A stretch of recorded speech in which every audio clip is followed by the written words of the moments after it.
महाराष्ट्र के नागपुर में चल रहे किसान आंदोलन को अब 3 दिन हो चुके हैं और अब ये किसान आंदोलन महाराष्ट्र सरकार के लिए मुश्किल बनता हुआ नजर आ रहा है, क्योंकि अब इस आंदोलन को मराठा आंदोलन का भी समर्थन मिलता हुआ नजर आ रहा है। आपको बता दें कि आज सुबह मराठा आंदोलन के नेता और मुखिया मनोज जरांगे पाटिल ने बच्चू कडू से मुलाकात की और इस मुलाकात के बाद दोनों ने एक प्रेस कॉन्फ्रेंस की और प्रेस कॉन्फ्रेंस में मनोज जरांगे पाटिल ने किसान आंदोलन को पूरा समर्थन देने का काम किया है, जिसके बाद यह कहा जा रहा है कि महाराष्ट्र सरकार अगर जल्द से जल्द किसानों की मांगे नहीं मानती है तो महाराष्ट्र सरकार के लिए आने वाले दिन मुश्किल भरे हो सकते हैं। और इसी को देखते हुए महाराष्ट्र के मुख्यमंत्री देवेंद्र फडणवीस ने बच्चू कडू, जो कि इस मोर्चा को लीड कर रहे हैं, उन्हें मीटिंग के लिए बुलाया है और इस मीटिंग में बातचीत करके हल निकालने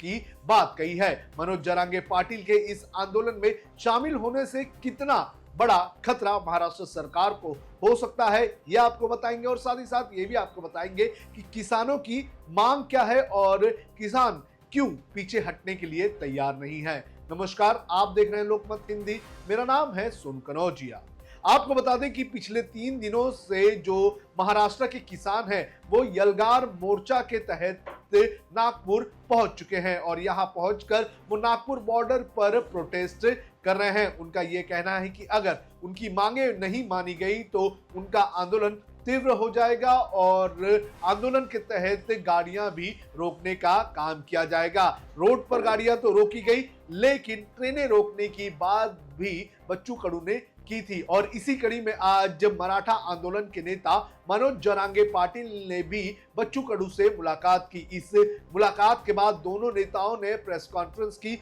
जिसमें मनोज जरांगे पाटिल ने यह कहा कि जब हम हमारी जाति के लिए लड़ सकते हैं तो हम हमारी माटी के लिए क्यों नहीं लड़ सकते हैं। यानी कि उनका यह कहना है कि हमने हमारी जात के लिए संघर्ष किया तो हम हमारी मिट्टी के लिए संघर्ष क्यों नहीं करेंगे। और उन्होंने ये कहा कि जो किसानों की मांग है वो किसानों की मांग पूरी तरह से सरकार ने मान लेनी चाहिए और किसानों को जल्द से जल्द उचित मुआवजा मिलना चाहिए। आपको बता दें कि किसान जो है वो पिछले कुछ दिनों से लगातार सरकार से मुआवजे का इंतजार कर रहे हैं, क्योंकि जिस तरह से बारिश के चलते उन्हें नुकसान हुआ है उस नुकसान के चलते किसान काफी परेशान है। किसानों की कौन सी वो 3 मांगे हैं ये मैं आपको पहले बता देता हूं। किसानों की सबसे पहली जो मांग है वो है उनका 7/12 पूरी तरह से कोरा किया जाए, यानी कि उनको जितना नुकसान हुआ है उसकी भरपाई मिले और साथ ही साथ जो उनके ऊपर कर्ज है वो सभी जो है वो माफ किया जाए। आपको बता दूं कि सितंबर के महीने में मध्य महाराष्ट्र में बारिश हुई थी और जोरदार बारिश की वजह से किसानों को बड़े पैमाने पर नुकसान हुआ था और इसके बाद जो हालात बने हुए थे उसको देखकर सरकार ने किसानों को मदद का ऐलान तो किया था, लेकिन किसानों का यह आरोप है कि सरकार ने जो ऐलान किया था उसका अभी तक अमल नहीं किया गया है। तो किसानों ने यह कहा है कि जो उनका 7/12 है, उनके ऊपर जो कर्ज है वो पूरी तरह से माफ किया जाए और उनको उचित मुआवजा जल्द से जल्द दिया जाए। दूसरी मांग उनकी है सोयाबीन की फसल को लेकर। आपको बता दें कि किसानों का यह कहना है कि जो सोयाबीन है वो उन्हें 2000 रुपए प्रति क्विंटल में बेचना पड़ रहा है। तो उनका कहना है कि उनकी जो सोयाबीन की फसल है वो जो है एमएसपी से 20% ज्यादा की भाव में खरीदी जाए। उनका यह कहना है कि 6000 रुपए प्रति क्विंटल से जो सोयाबीन है उसे खरीदा जाए और हर फसल पर करीब 20% जो है बोनस दिया जाए। इसके अलावा भरवंतर योजना का अमल किया जाए, फसल क्षतिपूर्ति और उचित मूल्य सुनिश्चित किया जाए। बच्चू कडू ने आरोप लगाया है कि महाराष्ट्र में कोई फसल पूरा मूल्य नहीं पा रही है, जबकि मध्य प्रदेश में भरवंतर योजना चल रही है। यानी कि उनका कहना है कि मध्य प्रदेश में किसानों को जो है उनकी फसल का उचित दाम मिल रहा है, लेकिन महाराष्ट्र में ऐसा नहीं हो रहा है। इसके अलावा दिव्यांग किसानों को न्याय 7/12 कोरा करने की मांग जो है वो की जा रही है। यानी कि ये 3 बड़ी मांग है। 7/12 पूरी तरह से कोरा किया जाए, सोयाबीन को जो है एमएसपी से 20% बढ़ाकर पैसे दिया जाए और साथ ही साथ जो दिव्यांग किसान हैं उन दिव्यांग किसानों को भी उचित मुआवजा दिया जाए। तो ये 3 बड़ी मांगे किसानों की तरफ से रखी गई है और इनका ये कहना है कि ये मांगे पूरी नहीं हुई तो ये इन मांगों को लेकर आंदोलन तीव्र किया जाएगा। इस वक्त आपको बता दें कि किसान जो हैं वो नागपुर के बॉर्डर पर बैठे हुए हैं। सोमवार को किसान जो है वो अमरावती के चंदूर बाजार से निकले थे और ये मंगलवार को नागपुर पहुंचे और यहां पहुंचकर उन्होंने जो इलाका था उसे घेर लिया।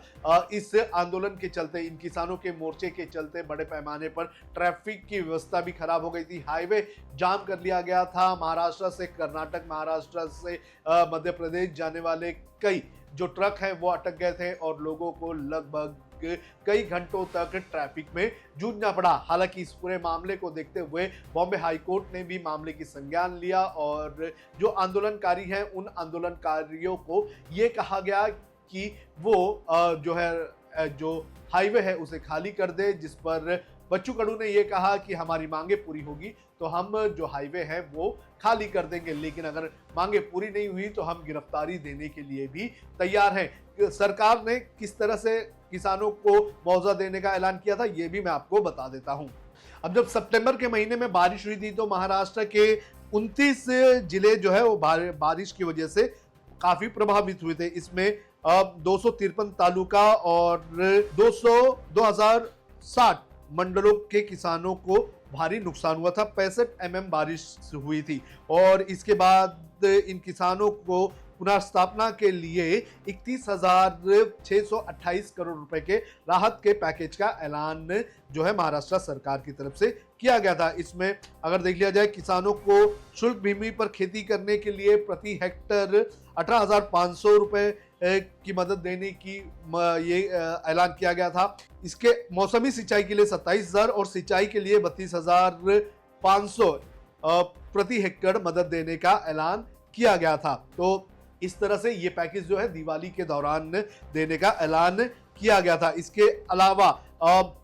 जो लोगों को नुकसान हुआ था उन्हें 10,000 रुपए देने की बात कही गई थी और इसके साथ उन्हें गेहूं, चावल की सहायता भी दी गई थी और इसके लिए 2,200 करोड़ रुपए की किस्त जो है वो दी गई थी। इसके अलावा केंद्रीय मंत्री शिवराज सिंह चौहान ने भी इसमें बीमित किसानों को मदद देने की बात कही थी और इसमें 17,000 रुपए प्रति हेक्टेयर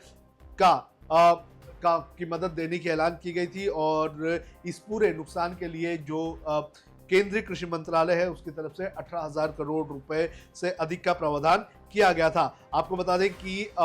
महाराष्ट्र में 1,43,52,288 हेक्टेयर क्षेत्र में फसल लगाई गई थी और इसमें से 68,67,756 हेक्टेयर में भारी बारिश की वजह से नुकसान हुआ था और इसके बाद किसानों की तरफ से लगातार मांग की गई थी कि किसानों को मदद दी जाए। हालांकि सरकार की तरफ से भी किसानों को मदद का ऐलान किया गया है, लेकिन जिस तरह से भारी बारिश हुई है और जिस तरह से नुकसान हुआ है उसको देखते हुए सरकार की तरफ से जो मदद का ऐलान किया गया वो मदद की ऐलान कहीं ना कहीं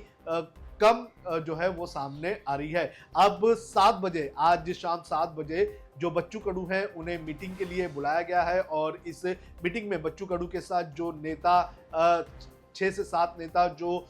इस आंदोलन में शामिल हैं वो भी इस मीटिंग में जाएंगे, जिसमें महाराष्ट्र के मुख्यमंत्री देवेंद्र फडणवीस और लगभग 38 और अधिकारी और नेता शामिल होंगे जो मिलकर इन सारे मुद्दों पर चर्चा करेंगे और किसानों के इस नुकसान को लेकर कोई हल निकालने की बात करेंगे। आपको बता दें कि मनोज जरांगे पाटिल के इस आंदोलन में शामिल होने से महाराष्ट्र सरकार की जो मुश्किलें हैं वो बढ़ सकती हैं। आपको बता दें कि सितंबर के महीने में ही मनोज जरांगे पाटिल ने जो मुंबई में आंदोलन किया था उसने बता दिया था कि कैसे मराठा आंदोलन जो है वो सरकार को और मुंबई को रोक सकता है और 3 दिन तक मनोज जरांगे पाटिल और उनके जो लाखों कार्यकर्ता थे वो मुंबई में जमे हुए थे और मुंबई में खासतौर पर सीएसएमटी का जो एरिया है उसे एक तरह से घेर लिया गया था और कई सारे रोड्स बंद कर लिए गए थे। तो ऐसे में अगर मनोज जरांगे पाटिल भी पूरी तरह से अपने समर्थकों के साथ इस आंदोलन में उतर जाते हैं